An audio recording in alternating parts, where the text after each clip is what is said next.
नमस्कार दोस्तों, मेरा नाम है शुभम गुप्ता और आप देखना शुरू कर चुके हैं वीके न्यूज़। भारतीय लोकतंत्र में नफरत की भाषा अब कोई नई बात नहीं रही। हर चुनाव से पहले, हर बयानबाजी के दौर में कुछ नेता ऐसे शब्द बोलते हैं कि समाज के ताने बाने में दरार पड़ जाती है। लेकिन जब ये सिलसिला इतना लंबा और गहरा हो जाए कि सुप्रीम कोर्ट तक बात पहुंचे, तो सवाल सिर्फ भाषणों का नहीं रह जाता। सवाल उस सोच का हो जाता है जो इन भाषणों को जन्म देती है। आज सुप्रीम कोर्ट में वही हुआ। एक याचिका आई, हेट स्पीच के खिलाफ सख्त गाइडलाइंस की मांग की गई। लेकिन कोर्ट ने क्या कहा? उसने याचिका सुनने से इनकार कर दिया। क्यों? क्योंकि वो याचिका सिलेक्टिव थी। सिर्फ 3 मुख्यमंत्रियों असम, उत्तर प्रदेश और उत्तराखंड को निशाना बनाया गया। कोर्ट ने कहा कि हम किसी एक दल या विचारधारा के खिलाफ नहीं हैं, बल्कि हर राजनीतिक दल की मानसिकता बदलने की बात करेंगे। ये सुनकर लगता है कि कोर्ट ने आईना दिखा दिया, लेकिन आईना किसे? सिर्फ उन मुख्यमंत्रियों को या उस वकील को भी जिसने याचिका दाखिल की? कपिल सिब्बल, वरिष्ठ वकील, पूर्व केंद्रीय मंत्री, कांग्रेस के पुराने चेहरे, उन्होंने याचिका में 3 मुख्यमंत्रियों के बयानों को आधार बनाया।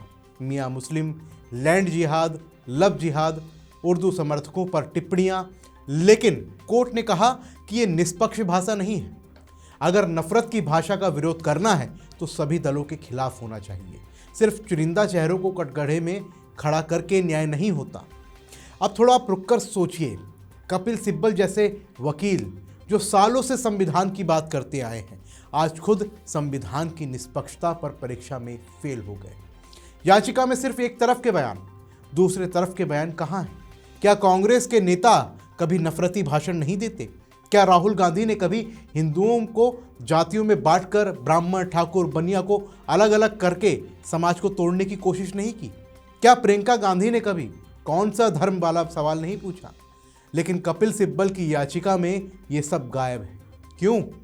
क्योंकि ये याचिका नहीं, राजनीति है। ये सिर्फ हेट स्पीच का विरोध नहीं, एक खास विचारधारा का विरोध है। और कोर्ट ने यही पकड़ लिया।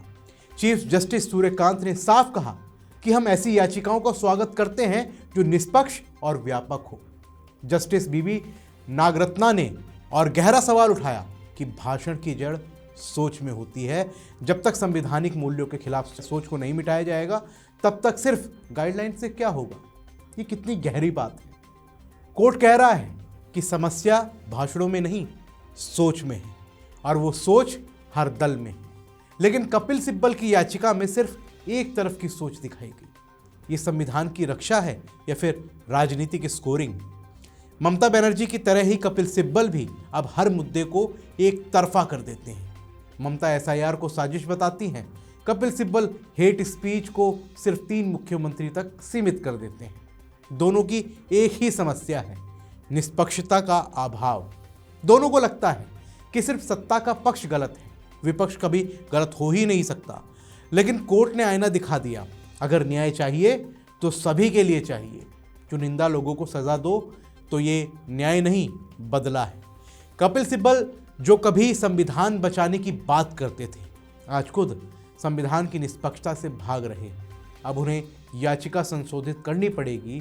अब वो बिना नाम लिए सभी दलों के लिए बात करेंगे। लेकिन सवाल ये है कि क्या वो ऐसा करेंगे या फिर ये भी एक टाइम पास है? क्योंकि अगर वो सभी दलों को शामिल करेंगे तो शायद खुद की पार्टी के कई बयान भी कटघरे में आ जाएंगे। कोर्ट ने माहौल को जहरीला माना और कहा कि सोशल मीडिया की जिम्मेदारी तय होनी चाहिए। लेकिन सवाल ये भी है कि सोशल मीडिया पर नफरत फैलाने वाले कौन हैं? सिर्फ सत्ता पक्ष या विपक्ष भी? राहुल गांधी जब विदेश में जाते हैं और कहते हैं कि भारत में लोकतंत्र खतरे में है, वोट चोरी हो रही है, तो क्या ये नफरत नहीं फैलाता? क्या ये देश की छवि को खराब नहीं करता? लेकिन कपिल सिब्बल की याचिका में ये सब गायब है। क्यों? क्योंकि ये याचिका नहीं, राजनीति है।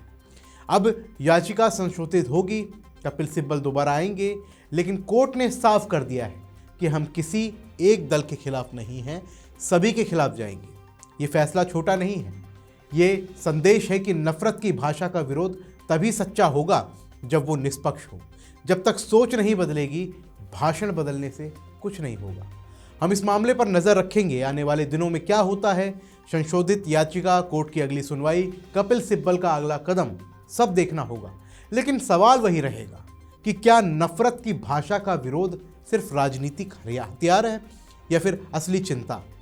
तब तक के लिए आप सोचिए कि जब सुप्रीम कोर्ट कहता है कि याचिका सिलेक्टिव है, तो क्या हमें भी अपनी सोच पर सवाल उठाने का समय नहीं आ गया है? सोचिए और अपना जवाब हमें कमेंट बॉक्स में दीजिए।